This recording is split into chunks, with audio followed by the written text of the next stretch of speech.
Thanks for checking out another episode of 10-Minute Insurance Tips with Chris. Today we're going to be talking about auto liability and umbrella insurance. Hi, my name is Chris Januski. I'm from the Wasiczko Agency. We're an independent property and casualty insurance agency in New York, but we're licensed in New York, New Jersey, and Connecticut. All right, so today I'd like to start with a question. Why do you have the coverage that you have for your auto insurance? Right? So the limits that you have, or the amount of coverage that you have, why do you have those numbers? Is it because that's the limit, that's what's required legally and that's the minimum amount? Is it because you know you need a little more than the minimum, but you're not sure how much you need? Did somebody tell you it's a good idea, but you're not really sure why you need those numbers, that amount of coverage? All right, so we're going to address that today. And what is an umbrella insurance? Why would you think about having it? All right, so give a little example here, right? All right, we're going on vacation. It's a road trip with the family, right? You got your significant other next to you. You got two kids in the back seat. You're driving down the road. Well, you've been on the road now for 6 hours, and it's been a long 6 hours. Those kids, you're not sure how many times you've heard, "Are we there yet?" And you've been in and out of traffic. You're just getting frustrated. You want to get to the place where you're arriving tonight, and you're ready to be out of the car. So finally, the kids are going at it one more time, and you turn around, and it felt like just a second. You turn around and see what they're doing, and boom! Car stopped. Airbags are deployed. You're on the side of the road, and you hear a horn going off. You have no idea what's going on. It was a complete accident, but what you didn't see was there was a car up on the side of the road on the shoulder, and they were changing the tire. But they really didn't get off to the side of the road completely. And the car in front of you had to slam on the brakes so that they didn't hit the person on the side of the road. Well, while you were turning around, you went full force into this car in front of you, and it pushed that car into that car on the side of the road to that gentleman that was changing the tire. Now, thank God nobody died, but there's going to be people with some lifelong injuries. And that's the reason why you have auto insurance. Now, the question is, does your policy have enough to pay for that? All right, so that's what we're talking about today. And we're not talking about auto insurance, what's required legally. We're talking about what's going to protect you, God forbid an accident happens. All right, so in New York, that's where we're based. I'm going to talk about what the minimums are and why you want to consider having more than what the minimum is. So bodily injury insurance. This is what state requires that you have $25,000 per person, $50,000 per accident. Now, what's that mean? Bodily injury liability. It means that if you're at fault and somebody else is injured, that's the most that your insurance policy is going to pay. So $25,000 per one person, or for the entire accident, $50,000. That's the state minimum. The state minimum for property damage is $10,000.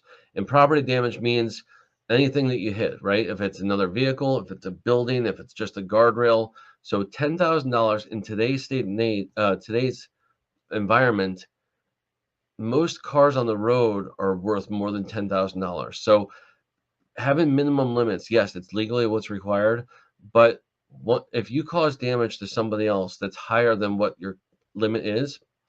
That's when your assets, the things you own, come on the line. If they were to sue you, you could lose your home. You could have your wages garnished. So having this policy in place with higher limits helps protect you. All right, so like I said, 25 and 50 is the absolute minimum, and it goes up from there.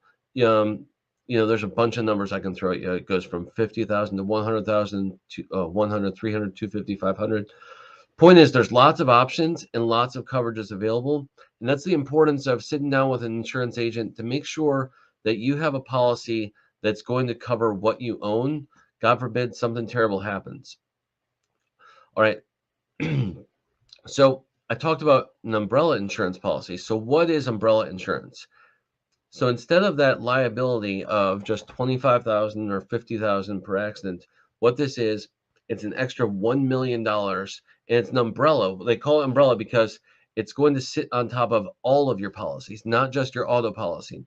So if you have a homeowner's policy, it's going to give you an extra $1 million of liability for your home.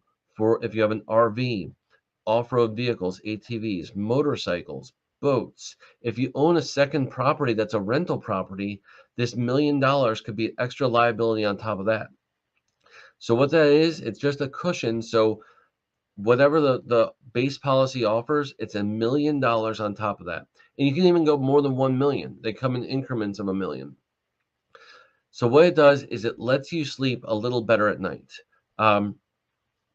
So back to the original example of that auto accident, right? Like I said, nobody passed away, but there was definitely lifelong injuries, and there's going to be a lawsuit. And it was a complete accident, but at the end of the day, you were negligent and you're at fault. You rear-ended somebody causing this accident. So by having this umbrella policy in place, you're helping protect everything you own. When that lawsuit happens, having this extra coverage there, that liability insurance, it's for those unforeseen. It's not for the small everyday accidents. It's for the large unexpected losses that if it happens, you could lose everything you own. So I'm not trying to scare you, just trying to be realistic about what's on the line. God forbid an accident happens. All right, so we talked about the idea that an umbrella policy can cover, let's say, a secondary home. Let's say it's a rental, it's a two family home that you have as rental property, and your tenants are amazing, right? Both sides, it's a side by side, and they're amazing. They pay every month. They never give you complaints. They're some of the best tenants ever. And all of a sudden you get a call from emergency services that there's been an explosion at your house, at the house that you own. And you get there, you're driving over, you're like, what could this mean? And you get there and you can't even get to the house. There's police and fire and ambulances everywhere, and you have no idea what's going on. By the time you actually walk up to the house, past all these emergency vehicles, you see all the windows are completely gone. The front door is blown out. It's on the other side of the street. There was a gas explosion, and you hear the neighbors saying how terrified they were to hear this, and then see their neighbors being brought out and put in the ambulances, and there was kids involved. And you're like, there's one child that lives there. Why are there so many kids? Well, the house that didn't have the explosion, the one right next door to it, they were having a party. There was their 6-year-old son's birthday party. There was a bunch of children in the house when this explosion occurred. Now, again, it's in this example, nobody died, but there's injuries, right? And these kids are going to the hospital, and those parents, you can bet that they're going to hold somebody accountable for this. Now, it was a gas leak in a property that you own.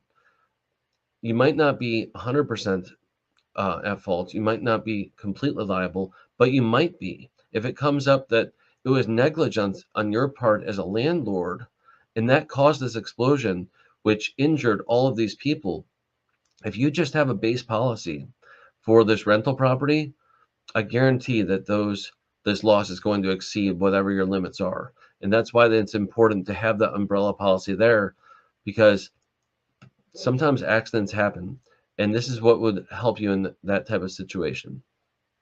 All right, I'm not trying to paint a doom and gloom scenario at all.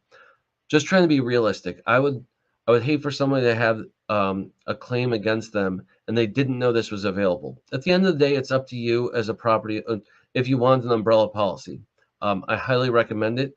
For the amount of money it costs to get the coverage compared to what it can do for you in a large claim, it's risk analysis, and you look at it and does it make sense financially?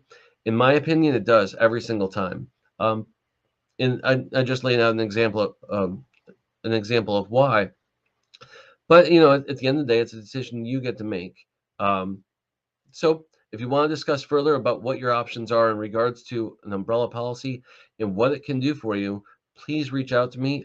You can give me a call or email, and I'd love to do a review of your policy. All right, so next time, please tune in. We're going to be discussing what it means to hire a contractor, everything that you should know that the contractor has. And on top of that, if you are a contractor, what type of insurance can you have or should you have, or what are your different options? What coverages are available? All right, thanks again for checking out 10-Minute Insurance Tips with Chris. Look forward to talking to you soon.